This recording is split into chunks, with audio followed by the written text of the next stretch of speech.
Some of our listeners were saying one of our listeners was saying, should I say, we should have started the show 30 minutes later so we could watch the debacle that's unfolding right now. Yeah, we have some sound of what happened. La tonta. Man, there's like if you have two people, right, and you give them the same amount of information, right, and you say, all right, y'all gotta go, you all have to go tell your people, right? Two supervisors, same message. One goes and tells their team's like, all right, cool, man, no problem, everybody's happy. Second supervisor comes off and it's the delivery. You say the same message, you deliver the same message, but it comes off as douche. It just pisses everybody off. You know? It's like, come on, man.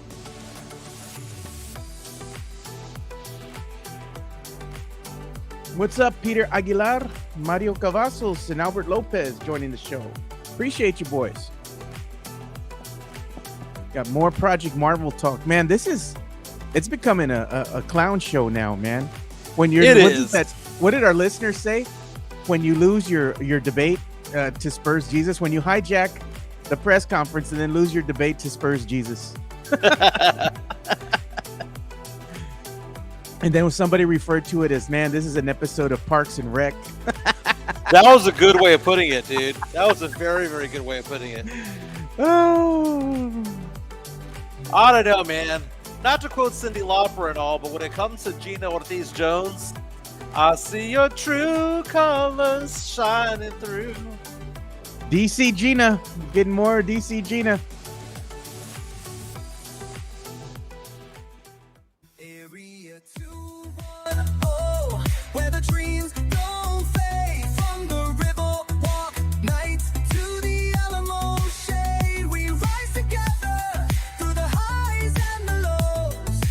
Area 210, oh, it's the life that we chose. This is the Area 210 podcast brought to you by P.F. Chang's Lock and Terra. Our chat line is open and the fireworks are going off right now at City Hall in downtown San Antonio. Going on right now, it's a battle between those who are for Project Marvel and those who are against Project Marvel. It has been a crap show watching that whole thing go on. It's still going on right now at the City Council chambers right now. There are dueling propositions. One is to accept the term sheet of the Spurs and move forward. The second is to pump the brakes on it, right? Which is what Gina Ortiz-Jones, the new mayor of San Antonio, wants to do, right? It was a bit of a crap show the first hour or so because I'm watching this and you can tell that she has no idea what she's doing out there when it comes to how city government works. I am the Senate. Emperor Palpatine from Star Wars. That's her, bro. Joe, we have some sound that we're going to show right now. What she attempted to do was, throw the Spurs under the bus, if you will, right? Because she's villainizing them. The true colors are shining through right now when it comes to Gina Ortiz-Jones, who says, I just want an independent study. I just want an independent this and the other. But she aligns herself with people who are never going to be for Project Marvel, who are never going to be for the Spurs arena. She outright lied to the citizens throughout the first hour of the council meeting, saying that these dollars could be diverted towards the poor, towards poverty, towards education, towards things that they can't. Any dollars raised by the hotel, motel tax, rental cars, go to downtown projects or sports or entertainment. That's where they go. That's how the budget works.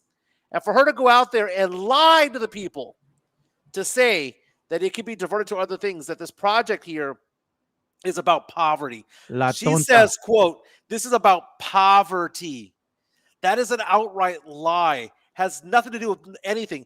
That's like saying that I'm going to be able to divert my mortgage payment to CPS or SAWS or Chase Bank for my credit card. No, budgets are for certain things. And she's outright lying, trying to get support, trying to pump the brakes on it all. And 45 minutes, this happened just 15 minutes ago, 45 minutes into the council meeting, she's grasping at straws and tries to bring Peter J. Holt, the chairman governor of SSNE, of the Spurs, Holt family, which owns the Spurs, right? Majority owner of the Spurs, tries to bring him up to the podium. And everyone's stopping her going, you can't do that. You know why you can't do that? Because it hasn't had that wasn't on the agenda. That wasn't on the docket. On top of that, there was no motion for it. So she's like, well, what do you mean? He's right there. He's right there. We could talk to him. He's right there. Again, she has said that she would not villainize the Spurs, but this right here is poking the bear. This right here is villainizing the Spurs. So they said, okay, if you want to have this happen, you need to have a second motion or second a person who seconds the motion, right? Guess what? She didn't know how to do that. She didn't know how to call that up. She did not know how to call for a motion. And you know why? Because she's had no experience being a politician on this stage. Finally, someone said, I'll do it for you. Got the motion going, and they brought up Peter J. Holt, the chairman of the governor of Spurs Sports and Entertainment. And this is the fireworks that brewed just 15 minutes ago at City Council chambers. Gina Ortiz-Jones trying to put Peter J. Holt on the hot seat. Here's what happened. Let's play the audio. Courtesy of WOAI. Approach the podium, or maybe from there if you'd like to share. Would welcome hearing from you directly. I think there's been a lot of concern about, the Spurs, the potential reaction to us taking a little bit more time to ensure we had an independent study to corroborate what your organization has provided. Is there any, at this point, opposition from the Spurs to us taking some time to do an independent study and then allowing time for us to engage our constituents? Yeah, thanks, Mayor. We believe that there's tremendous data already existing that shows really big economic impact of a new arena in the urban core. And then the independent study by CSL that the city staff used validated those numbers, which is the same group that did the economic impact study in Philadelphia as well. And so we feel like there's tremendous positive data that shows this project, this arena, is going to be great for San Antonio. And that's why we're willing to make a historic investment in our community and a historic investment in our urban core, which we're excited about.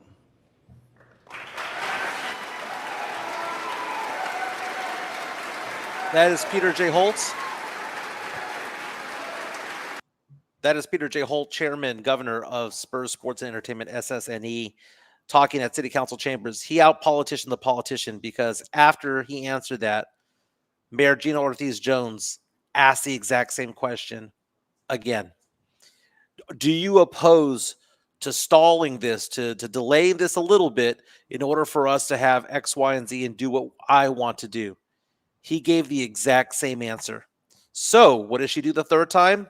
She rephrased the question differently, but it was actually the same question, just done in a different way. Guess what he did?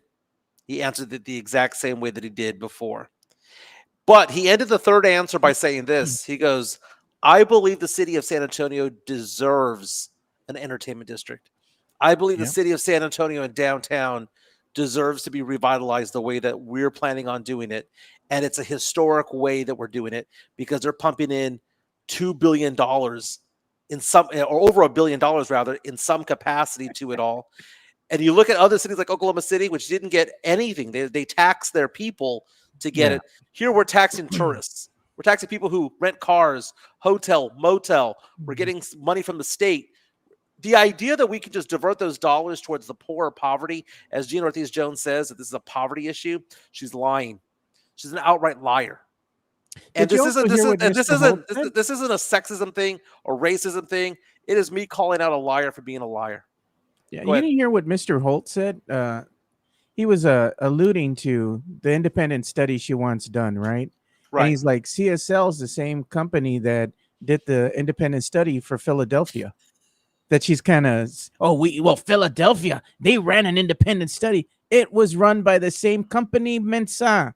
And he drops the mic, like, shut up, Gina. That's what he told her.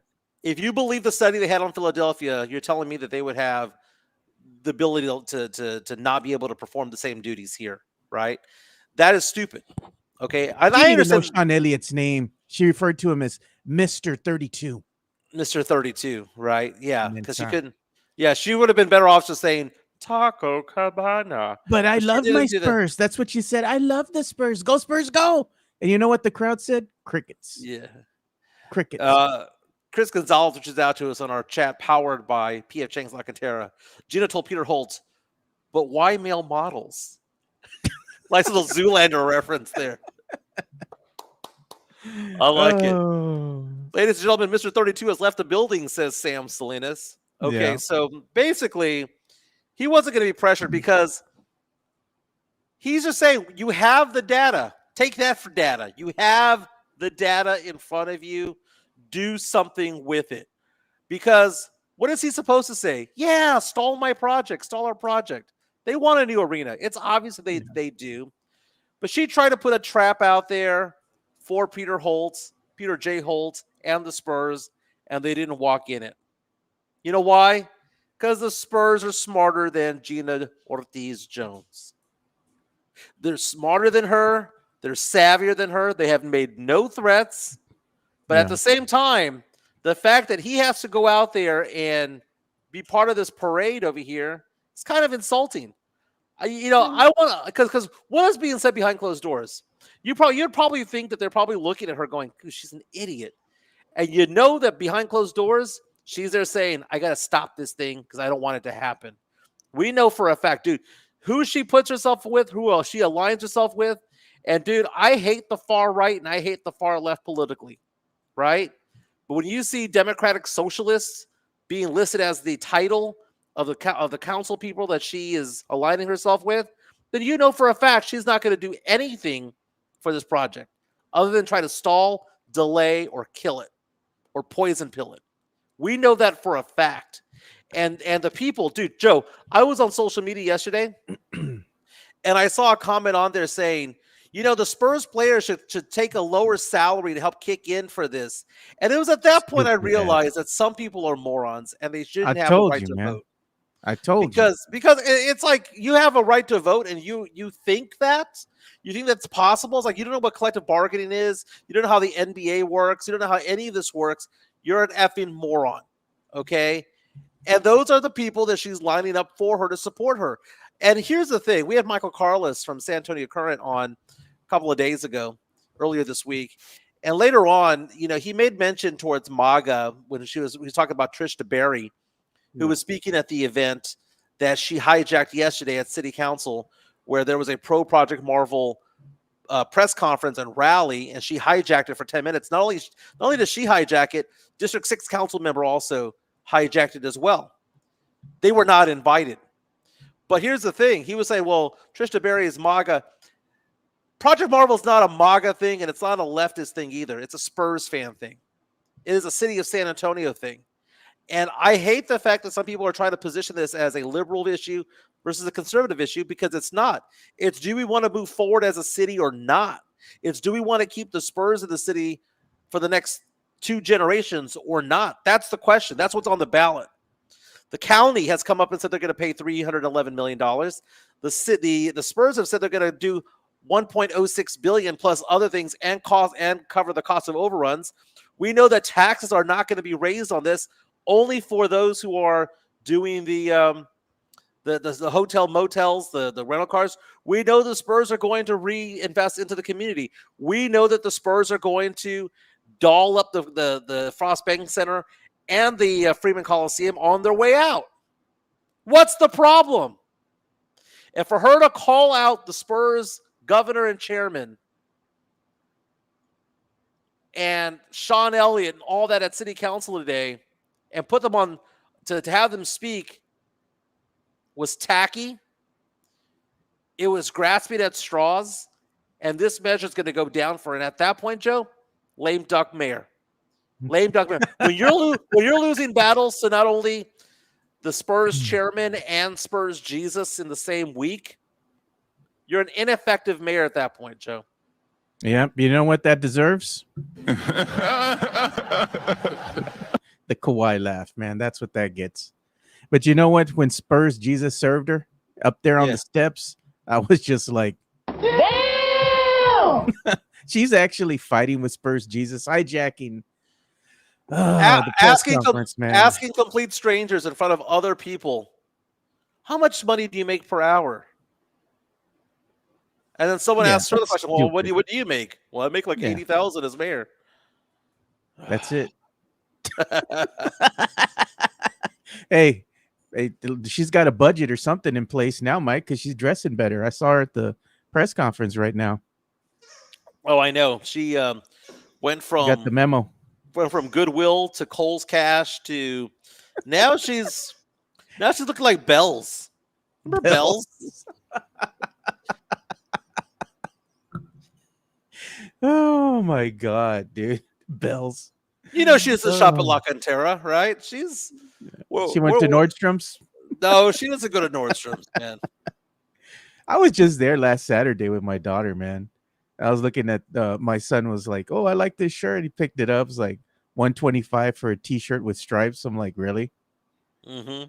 Yeah, but I'm there for a dress for my daughter, so you know how that goes, Mike. Oh, dude, that's gonna be expensive, man. I don't envy you in the slightest right now, but that'll happen to me eventually with my kids. Yeah, and then you got With to get the Marco. accessories, bro. That's how they shake you down. You know? Yeah. Yeah. Oh goodness! So that's all going down at.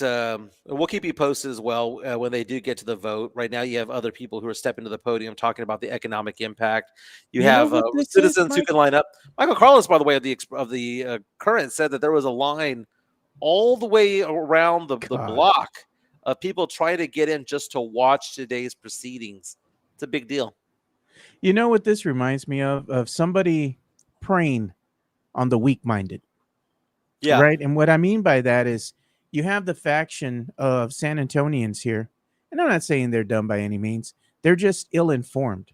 They don't really know what's happening. They're ingesting what's going on via social media, via Mhm. little clips, that are being put out there. TikTok, Instagram, just short little bursts. They might watch the news from time to time, whether it be the evening news, or the news that comes out at 10 p.m., afternoon news or evening news.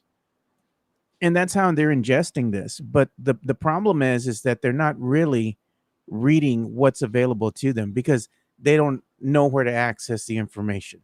And Gina knows this, so she goes ahead and lies to the people to spin it towards her narrative. And that's what I take issue with. Let the people make an informed decision, but give them the information in order for them to do so. Right. Agreed. And it's we live in a world of misinformation all over the place, whether it be social media or whatever the case may be. Michael Carlos on Santo Current just tweeted out there that Mayor Jones asked Peter J. Holt if he's against the second economic impact study. Yes or no, Jones says. Holt doesn't answer yes or no. Chaos erupts. Answer her question, coward. One man in the audience yells, end quote. He did answer the question. He goes, you have the data. You have the data. He is smart enough to say, because if he says yes, then that's going to tell the council people to vote in favor of Gina Ortiz Jones. If he says no, well, then it's going to be like, well, what are the Spurs hiding? He was smart enough to answer the question in the exact same way because he did answer the question. He answered the question with, well, you already have the data, right? And don't try to effing pin me down to a yes or no question on a $2.1 billion event. Or, a $1 billion proposal cannot be bolted down to a yes or no answer, right? If I was to ask this question to Gina Ortiz Jones, are you for or against Project Marvel? Yes or no? Is she going to answer yes or no? Or is she going to dance around it with like, well, it depends if we have a second economic study and blah, blah, blah, blah, blah.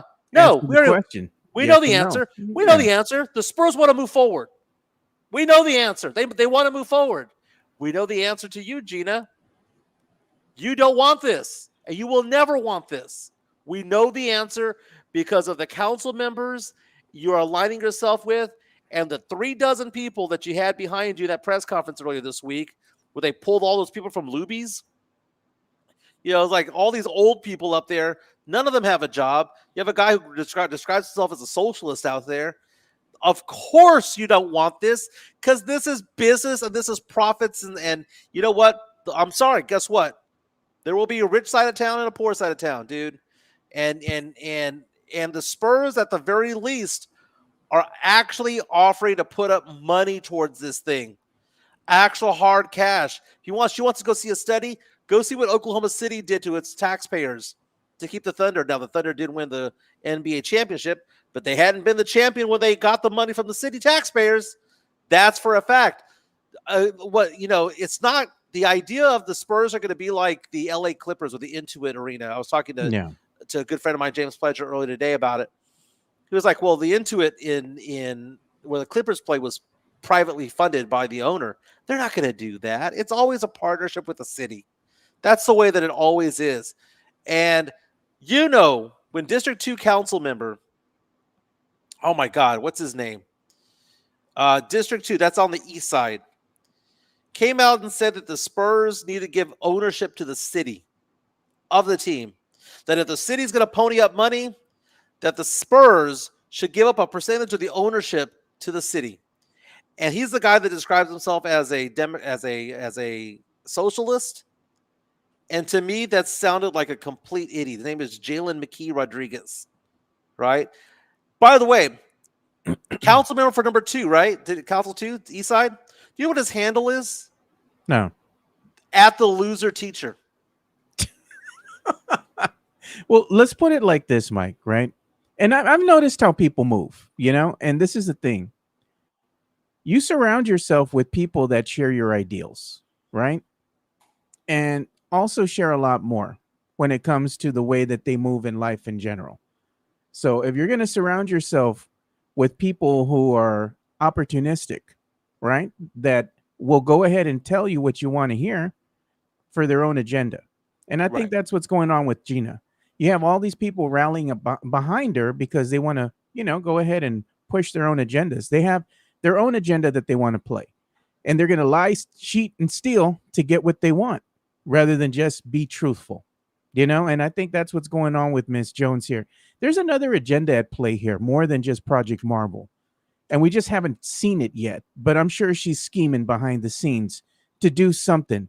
And when it does come out, it's going to be controversial. No doubt. Because she's surrounding herself with people that are the same, You see what she's doing and aligning herself with, and we can jump to a conclusion right away. Right? We can jump to a conclusion right away. And Joe, let me ask you this question. Remember when the Mavericks traded Luka Doncic to the Lakers, and Nico Harrison showed up at a game, the GM of the Mavericks? Yeah. What's going to happen when Gina Ortiz-Jones shows up to a Spurs game? What's going to happen when she shows up to a UTSA football game? Fire Gina. They're going to have some chance and she's going to get upset about it. And they'll probably show. The funny thing is, this is the thing. You've asked for this, right? Because of your actions and the way that you've delivered your message. Now be prepared for the ramifications because of such, actions. When she goes to these sporting events or makes a public appearance somewhere, she's going to be ridiculed. People are going to say things to her, much like, she has people saying things when she's up there hijacking press conferences, or she's at a press conference in front of City Hall with all the old fogies behind her and somebody yells, "Go Spurs, go," or something, "Go Gina." She likes the praise. Now let's see how she handles the criticism. You got to take that in stride too. She does have to take it in stride. But the way that her tact is so wrong, dude, for her to come out and say, "I'm from the West Side." Okay, first of all, you went to J High School. I get that. But at the same time, You went to Peace Middle School down the street from me here as well. Don't act like you're a fool. Yeah. Puro. She's Puro. She's Puro. It's got Sith asking if I'm watching Clown Poor because of the squeaking. No, it's because my black lab is walking around with a squeaker toy, squeaking.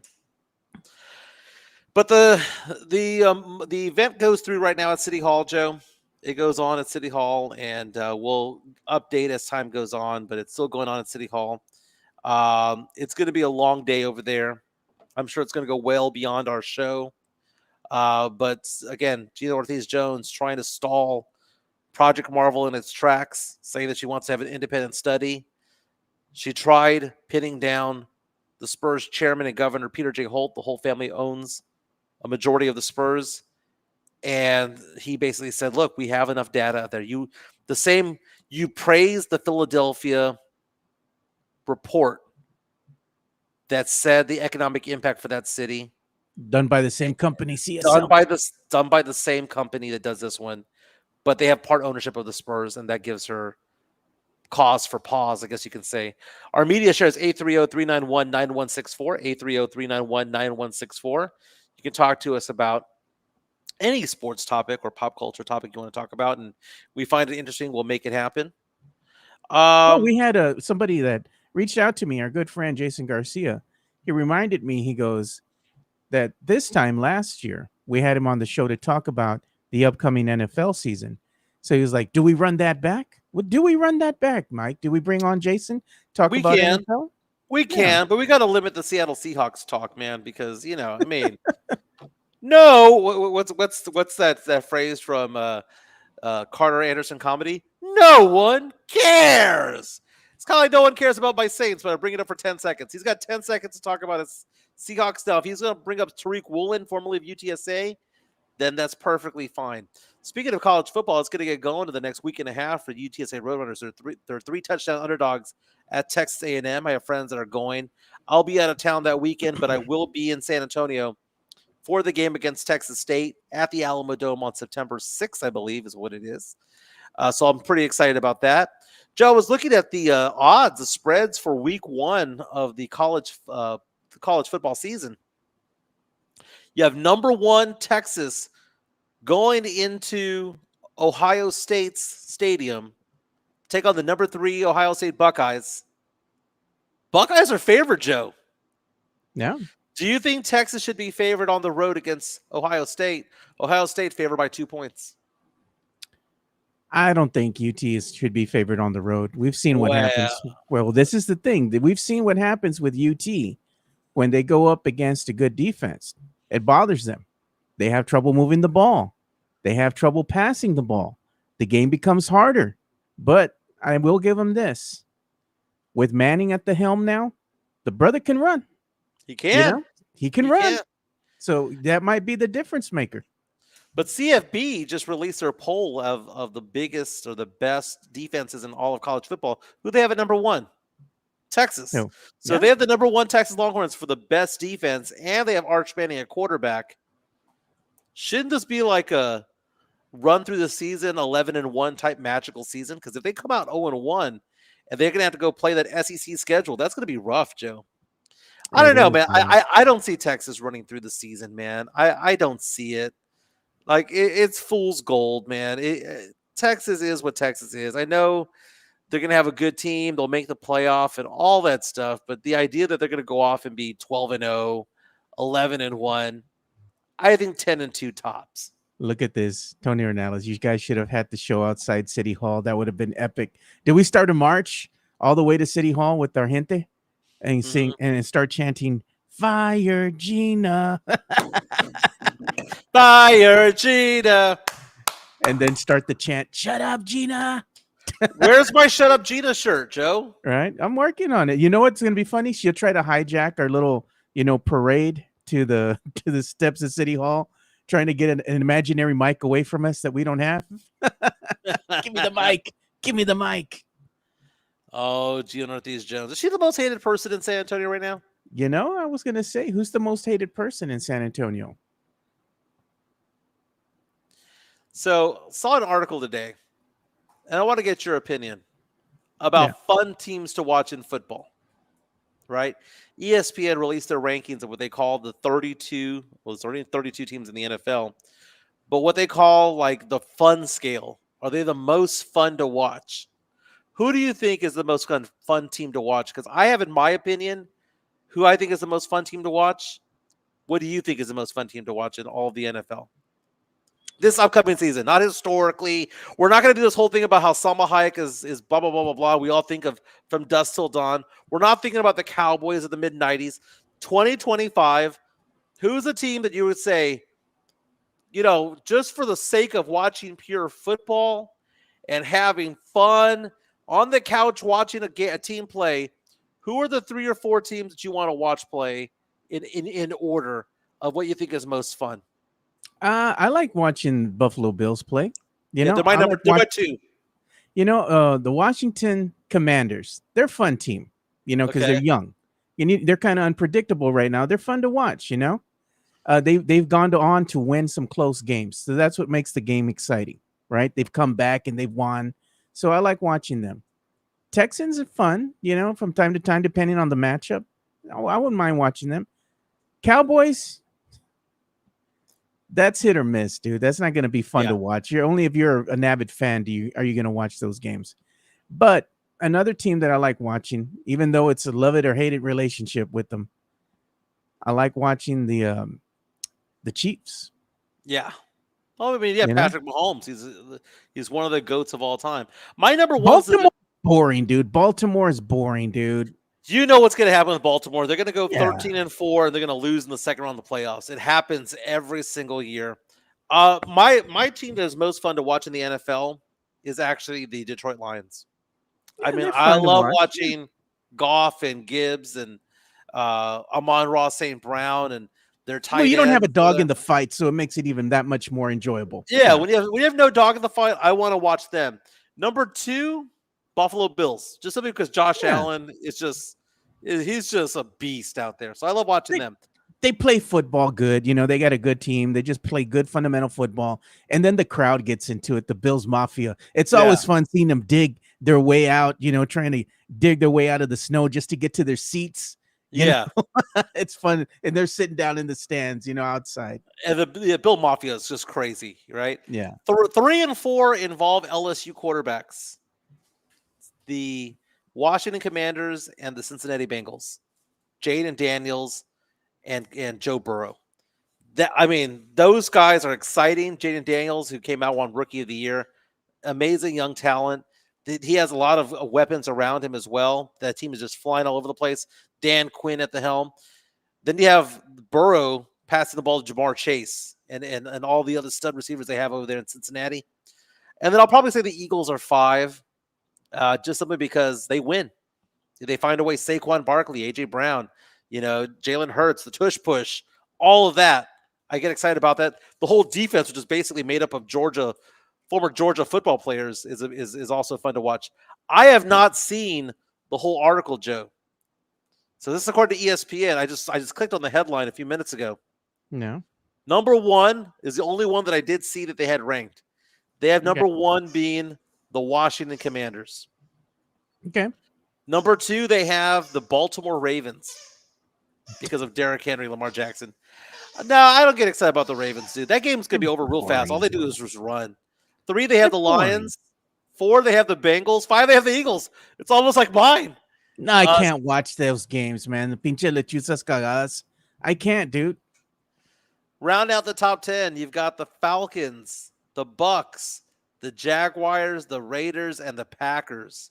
Believe it or not, they have Buffalo at number 11. I don't get that one. I find them to be exciting. Gonna look for the Cowboys. The Texans are number 13. The Dallas Cowboys are number 14. Now, I am excited, Joe, for Cowboy fans to see what's going to happen with George Pickens. What happens if Pickens blows up this year, Joe? And then they can't keep him. What's his name? Gone. George Pickens is going to go off for 1,400 yards and 12 touchdowns. He's going to be gone. He's going to sign $30 million elsewhere, and Jerry's going to be like, well, we offered him $6 million. I lowballed that son bitch, and he left. While he's eating his egg McMuffin. Oh my God, the egg McMuffin. God, dude. Like he has chefs, right, that can prepare him something better than an egg McMuffin, right, to eat. You're already old, Jerry. Take care of yourself, You get something nice. I felt bad the other night because I was watching. They have that show on Netflix, the quarterback show or whatever that one is, where they show like behind the scenes. And they had one of Marcus Mariota. Why I was watching that one, I don't know. It just came on the TV. I just hit play. Yeah. And it shows Marcus Mariota is in love with McDonald's. And he has told the people there within his team, I believe it was the Falcons at the time, that he will be good with his diet 6 days a week. But on the 7th day, being Monday, he wants to eat whatever he wants to eat. And guess where he goes, Joe? McDonald's. Why? He's there That's he's nasty. he's there for breakfast and he's there for dinner at McDonald's on his cheat day, talking about how he loves the McGriddles and he loves this and the other. And he has a cook there who's making him like all this like really fancy food, right? It's fancy chicken with asparagus and blah blah blah blah, Yeah. right? And I looked over at Chica and I said, "Man, I wish I had myself a cook." And then I realized Chica makes my breakfast, lunch, and dinner for like 5 days a week. And I said, "No. What I meant was with fancy ingredients." And I just completely, I Oh, turned you into, botched it. I turned into Homer Simpson fading into the bush. Just She giving you the look. You like she's your chef, man. She's making you, she food is. every day. You know. And what's so funny is that yesterday she told me that she didn't want to cook because she had a really long day at work. And I'm fine with Yeah. that. I'm fine with that. But her mom ended up showing up. Her mom made picadillo and refried beans and homemade tortillas. And she came over Damn. to the house, and I was like, "Hell yeah, The mom came in for the win. she did. She did." Again, our Hey, media you know shares. what? Yeah, go ahead. We have some breaking news that I just saw here, dude. Oh, what's you got? So we got some breaking news that came through the X right now, and John Machota had just retweeted this, and he's saying that Jerry Jones was asked on Fox News about how close the Cowboys are to getting a deal done with Micah Parsons. Go ahead and play that little excerpt, that soundbite here, and see if the deal's going to get done, Mike. Do you think he's going to leave him discontented and make him play through the season? Let's see what he says Yeah. on Fox And, we're News. trying to make this thing work, but we have all the appreciation in the world for what he can mean to the years ahead. We're proud to have him. How close are you to getting a deal with him? Mike is a great player, not a good player, but a great player. He knows more than anyone that it's a team thing. And so I know everybody's tired of hearing this, but you've got to put this puzzle together so that you can have some other people out there playing with Michael. That's the art of the deal, and that's why we're trying to get done. And we're trying to make this thing work. But we have all the appreciation in the world for what he can mean to the year. So Jerry kind of backtracking a little bit here. Yeah, Not he's trying trying to to save face. he's trying to throw flowers over at Micah Parsons. I had a little back and forth on Twitter today with RJ Ochoa from Blogging the Boys. And RJ Ochoa, fantastic blog. If you don't follow him on YouTube, you've got to do it. You're doing yourself an injustice. Even if you don't like the Cowboys, he does an amazing job talking about the NFL and talking about his favorite team, the Dallas Cowboys. He lives and dies by the Cowboys. But he tweeted out there this morning, and maybe we can show the video of at RJ Ochoa. It says some Cowboy Okay. fans have said that they don't want to watch the new Netflix documentary about the team's glory days in the 90s. That makes sense. All opinions are understandable. We live in a weird time with this team. This was posted at 8:51 this morning on Twitter, or at RJ Ochoa. And I went back and forth with him because we talked about this yesterday, about that Netflix documentary, which is in the top 10 right now of the most viewed things on Netflix. And what did I call it yesterday, Joe? I called it Dallas Cowboys porn, is what I called it, right? And I said, well, why are we watching this? There's nothing new. I mean, this is no different than the 30 for 30 that ESPN did on the Cowboys. There's nothing new about this at all. What's the whole point of this documentary? You know what the whole point of the documentary is? It's a money grab, and it has everything to do with ratings, right? Because Yeah. they want to get as many Cowboy fans as possible to watch this. And let's be honest, if you're a Cowboy fan, you're a diehard fan, more than likely you're going to watch it. Even if you just watch half of the episodes in Right. the documentary, whatever, you're going to watch it. And it's going to help Netflix. They know what they're doing. How many Cowboy fans are out there, dude? There's a whole bunch of Cowboy fans. Yeah, but they travel well.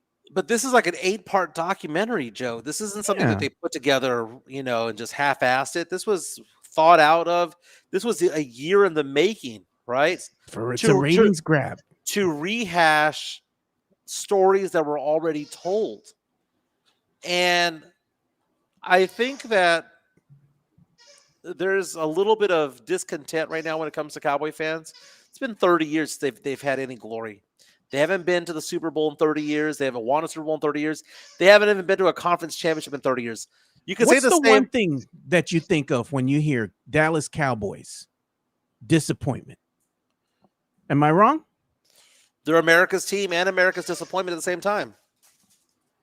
It's disappointment. You look at you hear Dallas Cowboy and you're like, oh, here we go. Just they're gonna underperform. The thing is that they over deliver sometimes when it comes to the let's say talent that they have on the field, Right. and they under deliver at the same time. I think that things have changed a little bit for the Cowboys in this sense, though. Cowboy fans.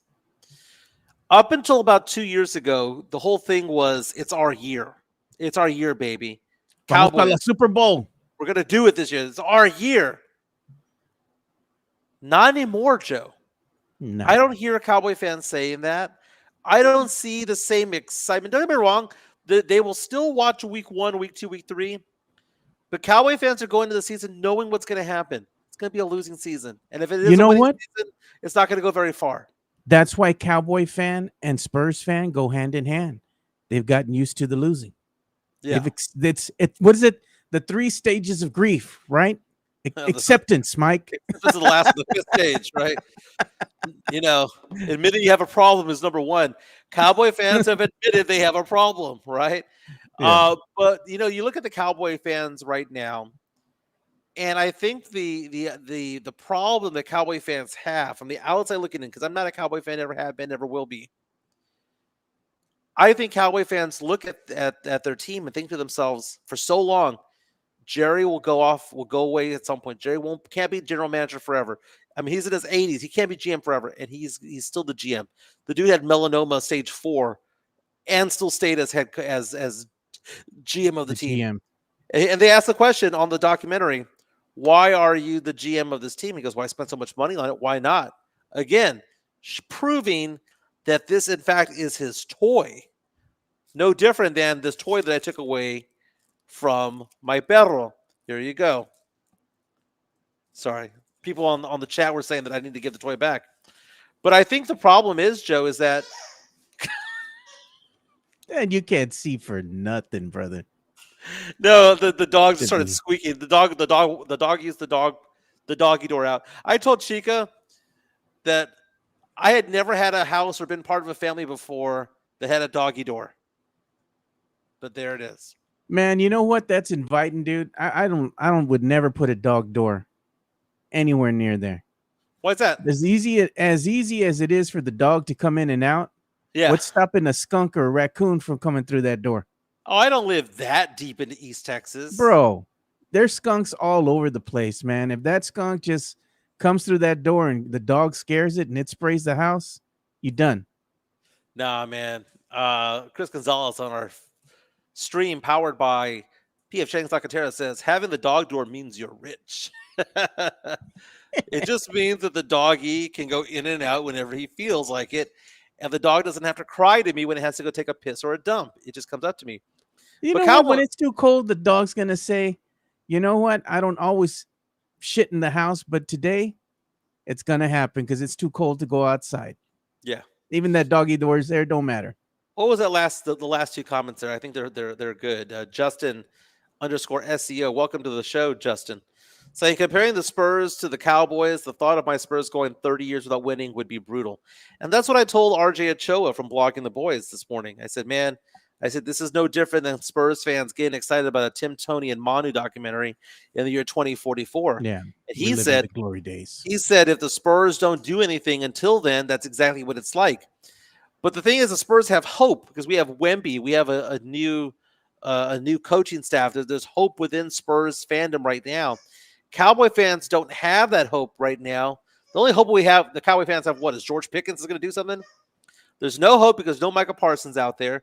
There's no hope because there's no belief in Dak Prescott. And then there's no generational hope because guess what? Stephen Jones is a clone of his dad, Jerry.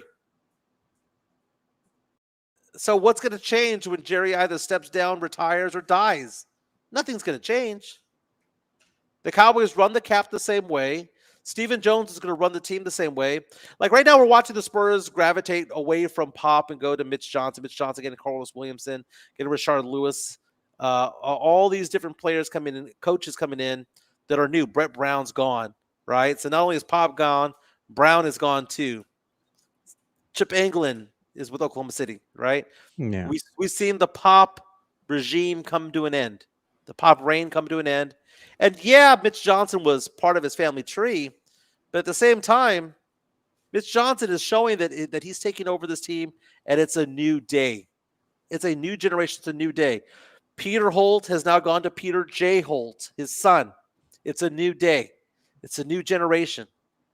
Cowboys, when the Cowboys go from Jerry to Steven, there's no difference. None. No difference whatsoever. And that's why it's possible, Joe, that when you and I do episode 7030 in 20 years from now, when we're in our 60s doing this show, Oh God. it'll be 50 years since the Cowboys had won a Super Bowl, and it's going to be like the Cubs back in the day when we're like, man, the Cubs have gone 87 years, or the Red Sox have gone 87 years without winning a World Series. Samson is saying that during the 30-year period, there have been some times of hope with the Cowboys. There was no conference games, dude. Never made it to the conference championship. You know what? They came close at one time. If only Dez had caught the ball. Yeah, that's great. You know what's so funny? I remember where I was when that play happened. Yeah, I remember where I was. I was watching that damn game here with my dad, and it's like, really, this is what's gonna happen. Everybody was screaming and got excited, and I said, no, no, no, hold my beer. Something's gonna happen. Sure enough, same thing happened with Aaron Rodgers when the Cowboys fans got all excited, and they're like, the Cowboys are gonna win this one, and I was like, no, hold my beer. They left too much time on the clock, and sure enough, came back to get him.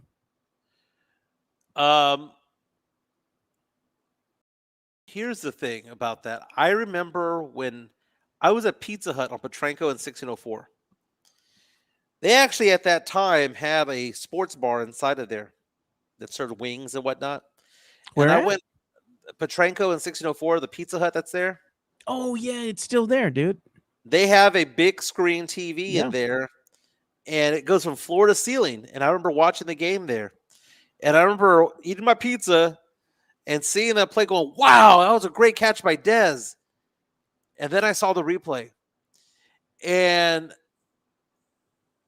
I remember watching that replay thinking to myself, that's going to get overturned. That's not a catch. And I know in the grand scheme of things, if it was a high school game, it would have been a catch. But knowing the rules of how the NFL worked at that time and what a catch was, he didn't catch it. He caught it in the sense of like common sense. Common sense wise, he did catch it. But for what you call by letter of the law definition of what a catch was back in the early 2000s, it wasn't a catch. It What was did a they catch say? by common sense, not by anything else. Did he make a football move? Did he have possession of the ball? Did he have control of the ball at the Right. time he made his progression? And You he know? was switching hands, going from body, going around, laying down, and then the ball I squirted get what out. you're saying. In Cowboys fans' eyes, it was a catch. I say he caught it too, but it got overturned. And that's the thing with the Cowboys. Over this 30-year history, this drought that they've had, Mhm. they've had opportunities. They've had seasons where they've gone and won, like lost maybe one or two games. They look like world beaters, and then they absolutely get trounced when they get into the playoffs. Mhm.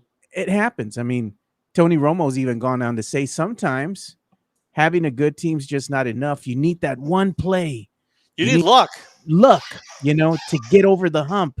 And that's what the Cowboys have been. They've been this team that even though they have all the talent in the world, when it comes to the big moment, they need a little bit of luck, and they haven't had any luck over the last 30 years. It's just been disappointment after disappointment after disappointment.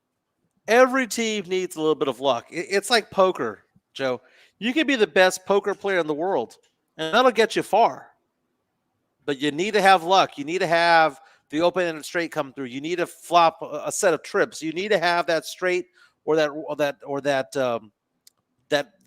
bluff work. You need to have some luck along the way.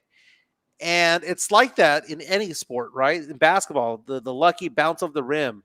Think about, like, I hate to say it this way, 2013, the Miami Heat lucked into that victory because of what? A rebound that clanked a certain way, you know?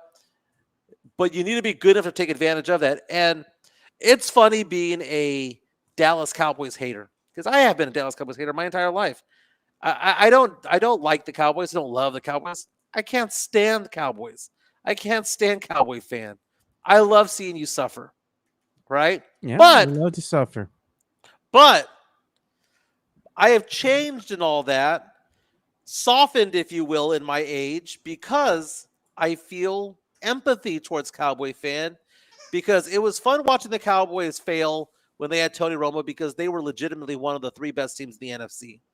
That was fun to make fun of, because it's like, haha, you didn't make it. You were good enough to go far. Y'all just didn't. The Nelson laugh from The Simpsons. But now, knowing that there's no hope for the next 5 years for this team, there's no hope. They might get 9-8. They might go 10-7. They'll more likely go 7-10. But knowing that there's no hope, and that Jerry is going to morph himself into Steven, Steven's morphing himself into Jerry, knowing all that, it's sad to me now. Like, it's almost like beating up a little kid. And speaking of beating up a little kid, on the other side, we're going to talk about the next Jake Paul fight, and whether we're going to be excited about it. But before we do that, before we give love to PF Chang's La Cantera, we have a $2 super chat coming in from Jonathan C. Money talk. Here comes the money. Says, I have a fever, and the only cure is more squeaking. So instead of a grito, we're going to give him this. This is the toy that he has, like a stingray.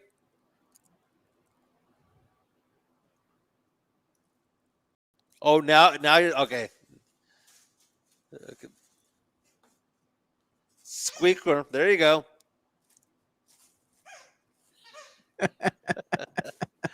Let's give some love to our sponsor, PF Chang's La Cantera. PF Chang's La Cantera, San Antonio's premier destination for dinner, date night, or happy hour. Enjoy one of their signature dishes, such as the Singapore street noodles, sesame chicken, or Chang's spicy chicken, or their infamous Chang's chicken lettuce wraps, which are delicious, by the way. You can enjoy all this while you're dining in an Asian-inspired atmosphere. And make sure to enjoy the new outdoor patio and try some of PF Chang's signature cocktails and drinks during happy hour, Monday through Friday from 3 to 6 p.m. PF Chang's La Cantera is a proud sponsor of the Area 210 podcast. We are an organization that says, Oh my God, I did the mistake of going in there those last 20 seconds to find a video of the city council meeting, and it's Cops Metro Alliance going, we're the conscience of the city. We have to serve as the conscience of the city. And I'm like, talk for yourself. Talk for yourself. PF Chang's La Cantera, by the way, does a fantastic happy hour from 3 to 6. Cosmos, martinis, those Japanese old fashions, to do a fantastic job. They power our chat by PF Chang's at La Cantera. Yes, we give love to PF Chang's all over the place, but the one that does our show is the La Cantera location. Go check out Sean Quintero over there. Go ask for Sean. Sean's the bigwig over there. He's the one bossing people around because he's the head honcho over there. Yeah. Again, they do a fantastic job. PF Chang's at La Cantera. I got to tell Sean I'm heading his way on Saturday, and me and my daughter are. So I gotta call him and let him know. Necio Drummer reaches out to us on our chat saying, it's nothing but viejos complaining. The viejitos. Yeah. What are they complaining about? You know? What are they going to say? They're going to be ill-informed, like always, because Gina's going to go ahead and prey on the weak-minded that don't know what they're talking about. Well, we can get the funding from the potholes because you're taking that away from us, and we're going to have these crappy streets. You're going to have the crappy street anyway. It don't matter, man. The streets here are always crappy, dude. You get potholes, and it happens especially in the wintertime, right? You get the rain. Then you get the freezing. The rain goes into the crevices there, and what happens? Cracks because it forms ice. Pothole. You know, And it happens fixing every single year. fixing potholes does not create jobs either. It doesn't bring the city to the 21st century. It does nothing. I am tired of this toy, dog. I'm sorry.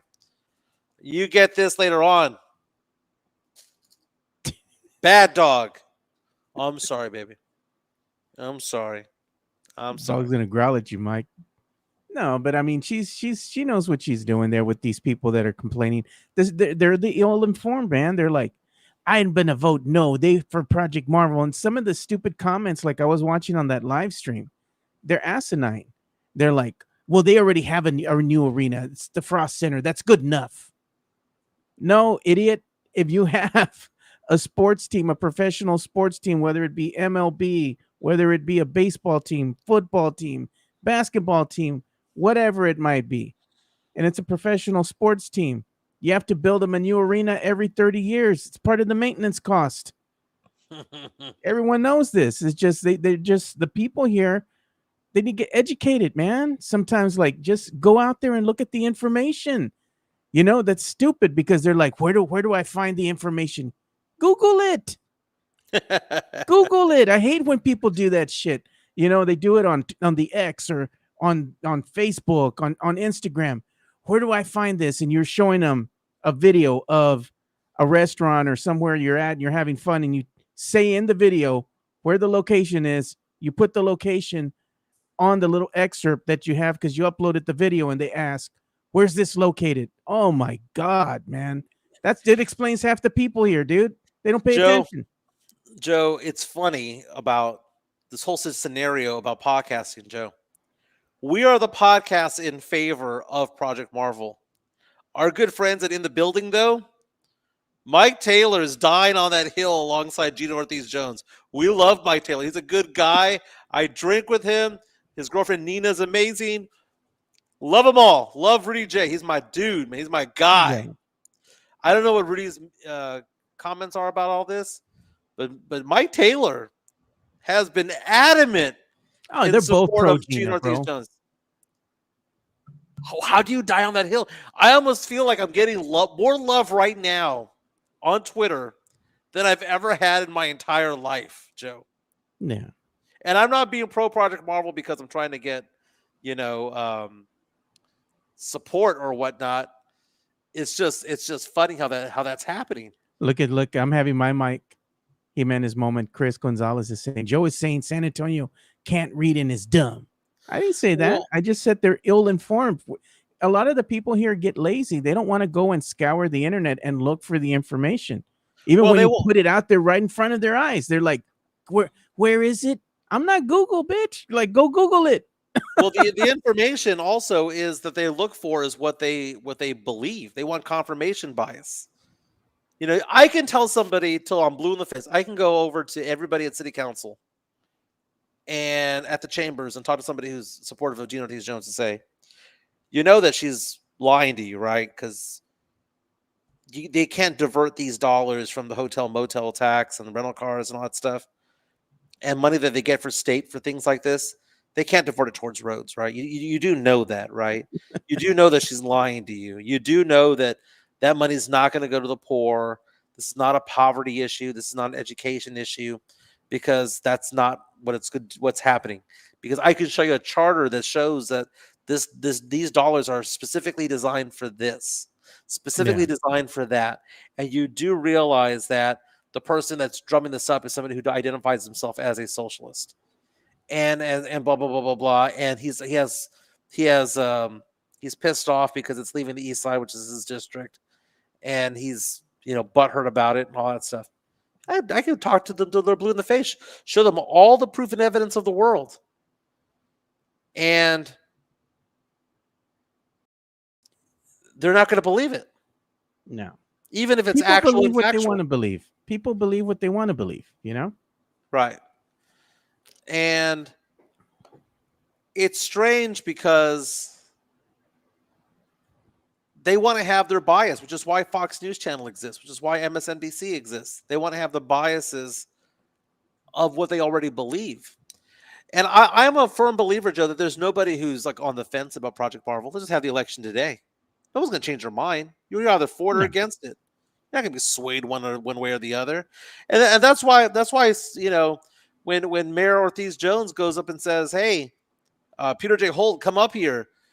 Would you be opposed to us having this delayed, get an independent study, all that stuff?" And he goes, "We have enough data in. We already presented it. You've already read the data. This is 3 years in the making." He didn't have to take the bait, and he didn't. He didn't. She She's wants to such bait him to spin her narrative. That's what it is. she is such an amateur at what she does. And I had someone call me out saying this because I'm sexist and and all that's so racist towards her and all that. My daughter is Filipina. So my daughter is just as Filipina as Gina Ortiz Jones is. So no, I wouldn't be sexist towards my own daughter. I wouldn't be racist towards my own daughter. I don't like Gina Ortiz Jones because A, she's a liar, and B, she's backwards thinking, and C, she's effing with my Spurs. That's it. Not her race. Because if you know what, if Ron Nuremberg had that position also, I'd be like, F Ron. You can like somebody and not throw an ism out there. And I think she's condescending, and I think she's unqualified to be mayor of San Antonio. Well, look at that. They're asking Ted Rowe saying, here joining us on YouTube, what are the polls saying? Will Project Marvel pass in SA?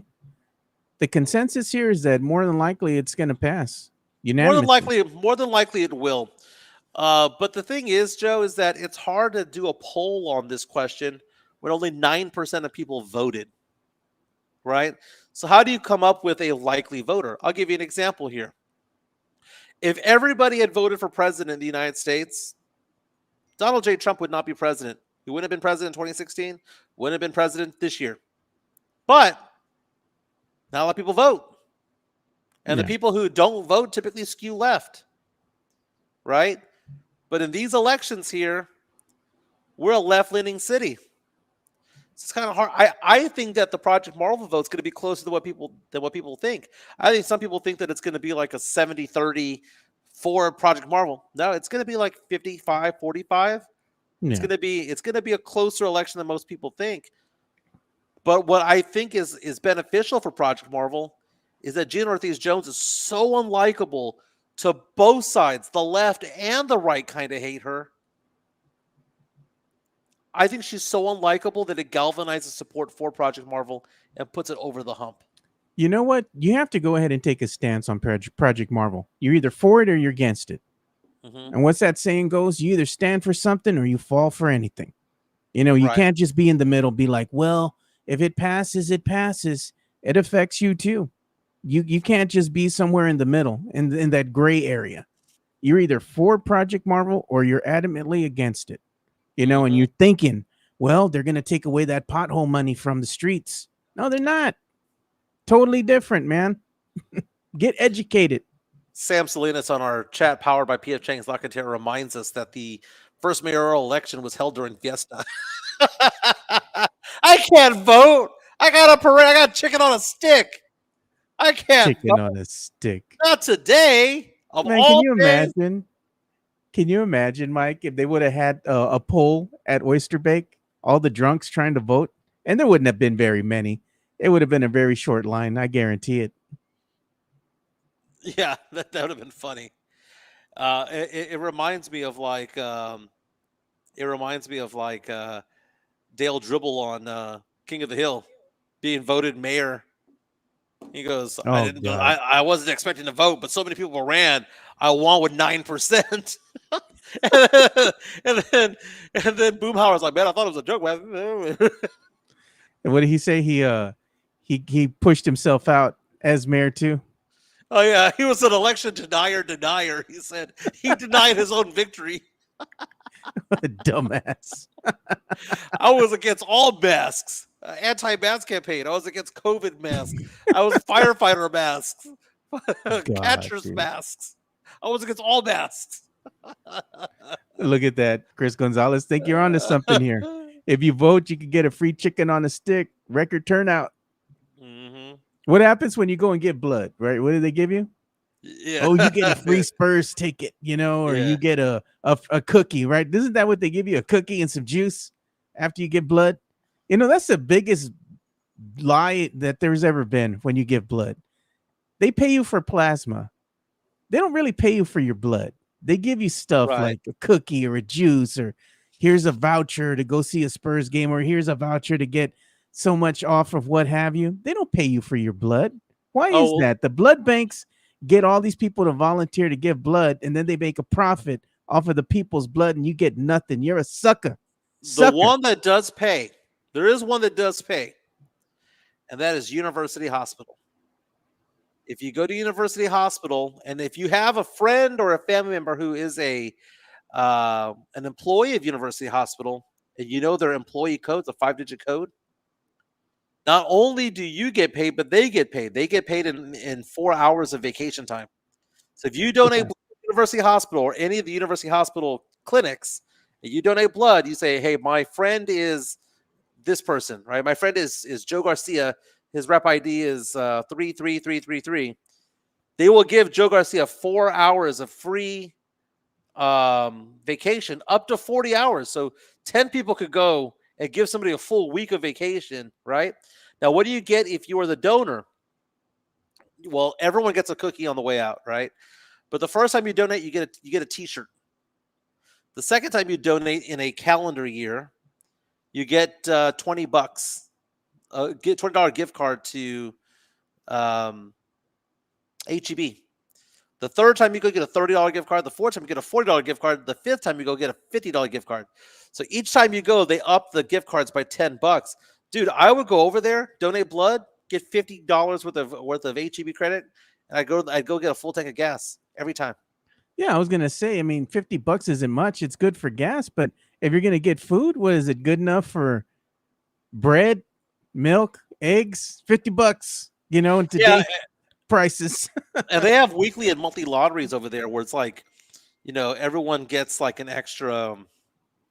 Everyone is put. Everyone who donated blood this week is put into a lottery to get a night over at, I don't know, Hotel Emma or something like that, dude. Let's You ask the said question: Mike the how do you Hustler. know? Do you work there? How do you? Oh, my ex-wife worked there. So for many years I used to donate my plasma. The other thing, my not plasma, my platelets. It's either for platelets. You could donate platelets, which takes a few minutes, or it takes about an hour or so, or you could donate blood, which takes about 5 minutes or so. While you're there, they give you they will mail you your results for your cholesterol and your blood pressure. So they'll give you a blood pressure check, and they'll give you a cholesterol check while you're there, and a blood sugar check as well. So not only are you getting free stuff, but you're Yeah. also getting checked out while you're at it. Somebody said, a militia guy is saying that Project Marvel will fail, and he says, and the Spurs will be gone in less than 10 years, maybe 5. Project Marvel is not going to fail. They're going to go ahead and push it through. You know, it's going to happen whether Gina Ortiz-Jones wants it to happen or not. No matter how much she tries to impede progress, it's going to go through. She's just much like the other people. When you have a vote, right, to go ahead and better the city and bring it into the modern era, what do the taxpayers do? Vote against any type of progress. Light rail, I don't like it. It's going to make your life easier. It's going to make it easier for you to get around downtown in San Antonio. I'm going to vote against it. I don't want to see an ugly train in my downtown, but you rather see the homeless out there? Like, come Right. on, man. And some people, Joe, are just against progress, man. I'm looking at the video right now, live link on WOAI of what's going on over there at City Council, and you've got these two people who look like they haven't showered in about 3 weeks up there talking about how they don't want the Project Marvel to happen because there's some Mexican American cultural exhibit that was there a long, long time ago, and X, Y, and Z. And I'm like, dude, shut the fuck up. Shut the fuck up. You know what we have to kind of talk about here that I just saw, Mike, that came through today, in fact, is the opening day for ESPN's new streaming app. So that means that if you're subscribed to ESPN Plus, it's going bye-bye. That means you're going to have to wind up paying more. You're going to be upgraded to this lower tier that they have of the ESPN app. Now, if you want to go ahead and get the full offering to be able to watch NFL games, NBA games, then let's say the WWE, Prime events, you're going to have to go ahead and pay $30 a month to see that. Mhm. It's cheaper than having to go ahead and bundle it with, let's Right. say, an offering like Hulu with live TV or Fubo or what have you, because those offerings are getting closer, probably more closer to $100, 100 plus every month. That's quite a bit, you know. But even then, 29.99, not a bad starting point. But I bet you anything, the price is going to increase over the longevity of, let's say, a year or two. That 29.99 entry level that you're going to get in to go ahead and pay to watch these sporting events, it's just going to get you in there, get you in the door. But if you want to continue to watch, I bet you anything by next year or by 2 years from now, it's going to be closer to $50 a month. You know that most people could get Netflix for free, can get Hulu for free or Disney Plus for free. Go ask your cell phone company what they offer. That's Yeah. part of what you do. You go if you have AT&T wireless, if you have T-Mobile, if you have Verizon, they have free options for you for Netflix, for Hulu, for a lot of the major streaming services out there. Now, maybe not ESPN, the ESPN app or whatever the case may be, Yeah. but just a little FYI, people don't realize they're leaving money on the table when it comes to that. Now, I saw a comment on our chat powered by P.F. Chang's Alcantara from the militia guy saying if Project Marvel passes, then the elites will be able to attend games and peasants can watch it streaming and in all caps if they can even afford that. Joe, What? Just being say, honest, bro. say it with your chest out, Joe. When They you gotta make more money, that's what make you more, say make all more the money. time. Oh, look at that. They said with ads, you can have Disney, Hulu, and ESPN for $29.99 a month for 12 months, and then go to 36. It says without ads, it's 39, and then goes to 46. See, I'm There you telling you, go. bro. Closer to $50 offering. You got to I knew bundle it. it all, baby. Bundle it all, baby. Bundle it all. And look at that. The red zone and the NFL package is included, right, Joe? That I'm not sure of, man. They haven't really said Hell anything no. about it. Hell no. I mean, NFL Red Zone, it's prime watching there, and it's been behind a paid wall. So what is going to be the difference of them putting it behind a paid wall here? You're probably going to be able to watch NFL games, but if you want to watch Red Zone, I don't know what's going to be included with this $29.99 tier, or they're going to say, Right. well, if you want the Red Zone, that's an extra $10 a month. You know? Joey has some breaking news. Yeah. Breaking news banner. All right, let me go ahead and get that little jingle ready to go here. Breaking news, you say.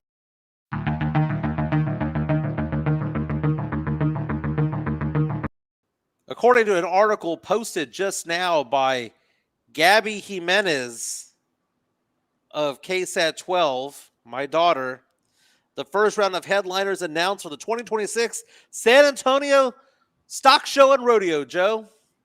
Let's see who it is. Tell me if you're excited. They have 4 artists that have been announced so far, including the Valentine's Day performance, which is Saturday, February 14th at noon. Someone named Ty Myers. On Retro Rodeo Night, February 16th, on a Monday, Shenandoah is coming to town. At the Rodeo Finals on the 28th, Shane Smith and the Saints. And finally, we have a big name coming in on Wednesday, February 18th, 7 p.m. at the Frostbank Center during the Rodeo Road Trip.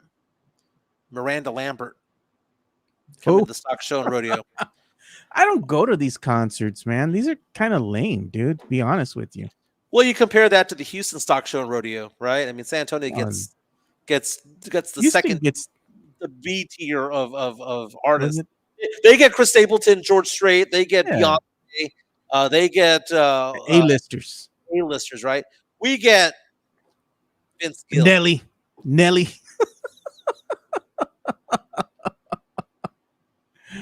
Gosh, man. We get Country Grandma 20 years after it was released. That's funny, Joe. That's my Gabby girl. Oh God, I didn't call Gabby's news lame. I said the acts that we get here are lame. I heard you, Joe. I heard you. Let's go to the tape. Go to the tape. Yeah, I said it's lame, dude. We get lame acts here that come all the time to the San Antonio Stock Show and Rodeo. Like, Yeah. Joe, nobody really wants to go see them. I've taken the toy away from the dog. Let's Why see don't if you touch the whole toy? You're afraid of the slobber? Oh yeah, that dog slobbers. So my black lab, the other day, about 2 or 3 days ago, I had just mopped all the flooring, and she fell asleep, right? And when she woke, I'm taking a nap, and I look over the side. I'm on the couch taking a nap, and I look over, and she's taking a nap at the foot of the couch. Remember that scene in Ferris Bueller where like Bueller, and they Bueller. show that kid sleeping, and you have all that vavas slobber all over the place like a puddle. That's what that dog did, man. That dog drooled the entire time it slept, and it was a big old puddle of drool. So yeah, her toys, her tennis balls, all squeaky. But what that dog does though, it gets a tennis ball in its mouth, which I love tennis, right? Gets a tennis ball, it just chunks it at me like, let's go play catch. Doesn't like is outright telling me it's time to go play catch. Here's my ball, and we'll nudge it over to me like, you know what to do. We're going outside. So very, very nice. Very, very, very, very nice. You were talking to me about something here. Ooh, Joe, you dropped off. Your audio sounded different. No. Okay. I think I'm back. You sound very hollow. Huh. Let me check. Ah, you're right, Mike. There you go. Now it should be back on. So we're showing on your screen here the big fight that was announced yesterday. Jake Paul and his homeless-looking self taking on an actual fighter close to his prime in Gervonta Tank Davis, November 15th in Atlanta at State Farm Arena. At first glance, you look at this, you think to yourself, man, he's actually fighting a real fighter in their prime, right? Not taking on Mike Tyson, not taking on these fighters that are 60 years old, taking on Gervonta Davis. And then you realize Gervonta Davis is like 80 pounds smaller than Jake Paul. Is this a fair fight, Joe? Oh, man. It's a fair fight, but the thing is, I mean, it's an exhibition fight. And you know they're going to talk to Tank behind the scenes and be like, "Hey man, don't be hitting, don't be knocking out Paul, you know, you can't do this, you can't do that." At the end of the day, why would he want to take this fight? It's probably because of that money, you know? And that's the one thing that the Paul brothers do quite well, you know, is promote.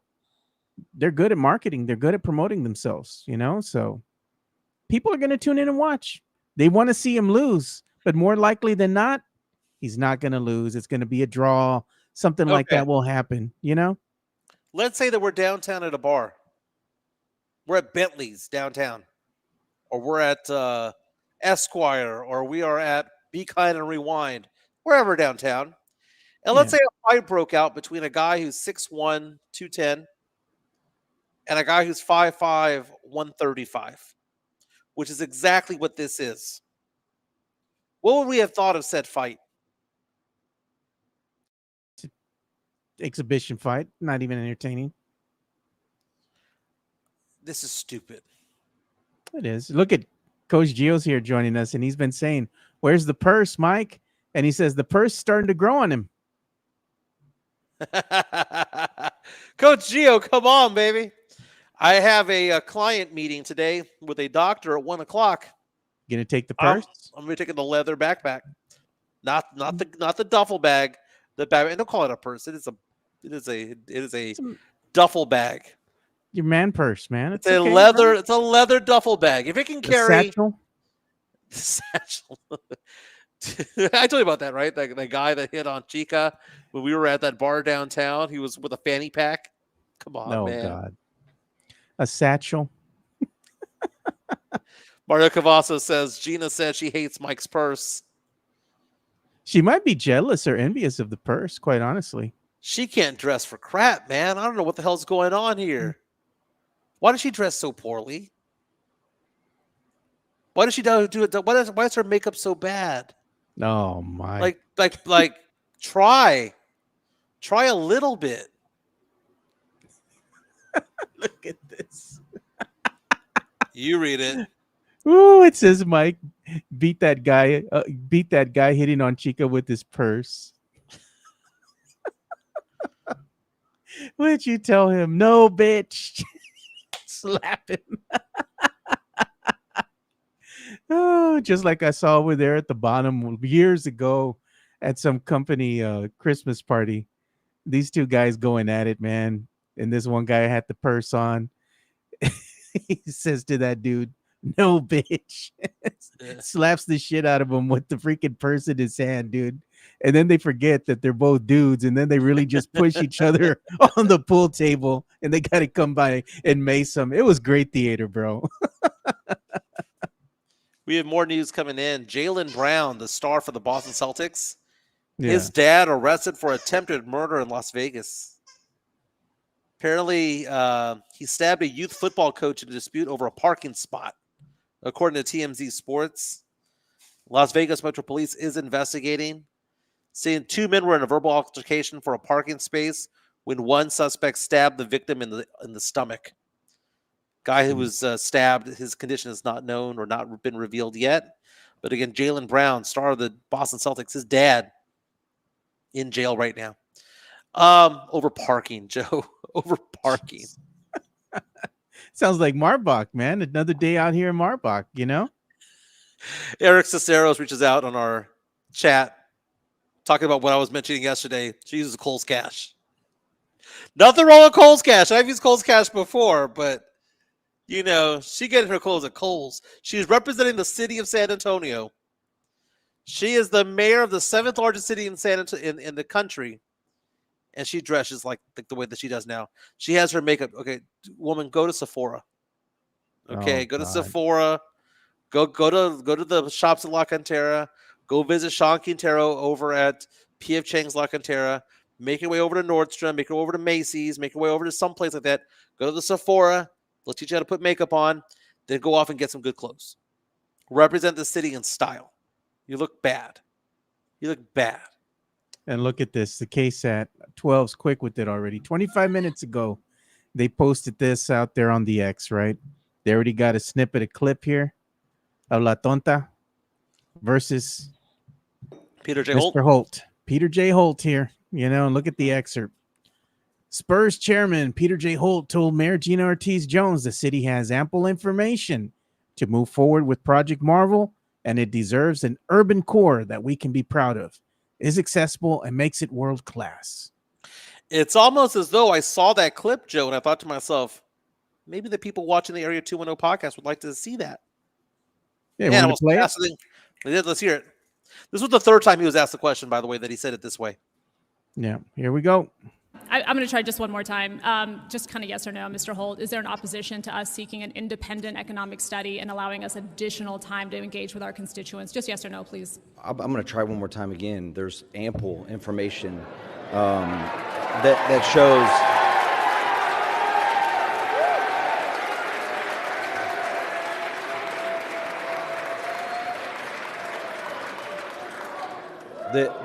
This city deserves. This city deserves.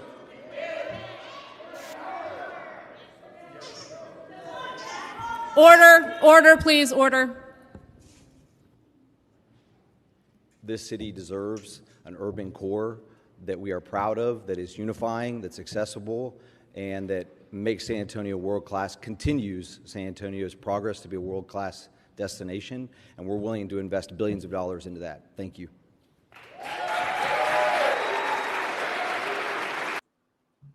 Simple yes or no, Ms. Jones. Do you want to be the person who is going to impede the progress of one Project Marvel? Yes or no?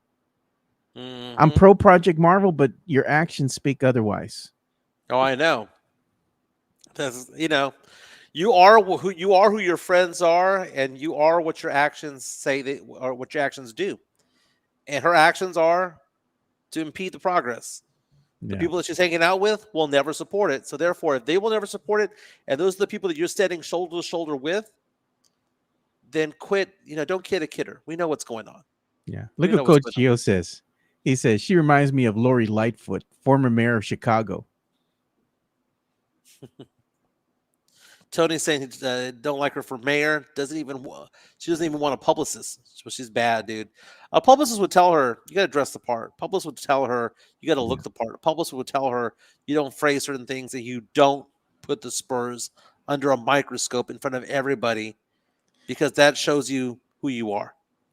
You know, she had a moment there too. She would have, like you said, taken that opportunity to say, Taco Cabana. Hey, Yeah. what's up there, Sean? Everybody would have laughed, and that would have been a moment, would have went all over social media, you know? And that would have been, oh, maybe Gina's a little puro instead of puro. Joe, we hit the 11:30 minute marker. It's time to call it a day. Is it Yep. Friday? Not Thursday. Friday. Thursday. Friday's tomorrow, man. Okay, so Joe, tomorrow, I'm not sure how I'm going to handle the show tomorrow. I work in San Antonio tomorrow. I know that for a fact. But whether I do the show at your studio or we bring somebody on, we'll have to figure that out. So play that one by ear this afternoon, dude. So Yeah, let me know keep by you this posted. afternoon. Tony Hollis says just 5 more minutes. That's what she said. We got to get to work. We got to earn that money. We got to make more money. I got to work on those And you know what? 1099s. If you want to make more money, what do you got to do? What do you got to do? Who are you going to call? Jimenez Busters.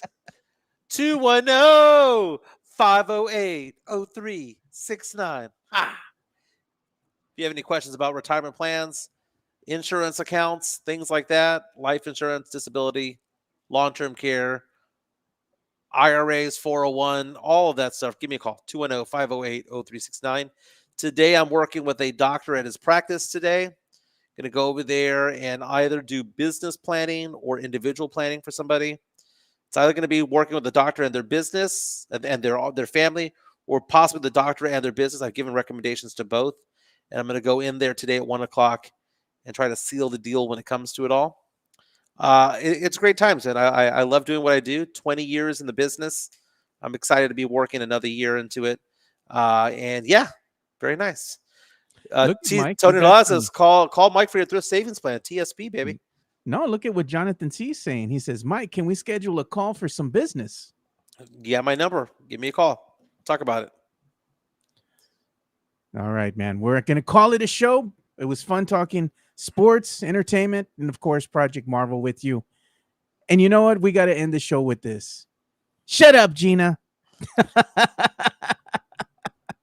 All right. We'll see you boys tomorrow. We're out. Peace. See ya.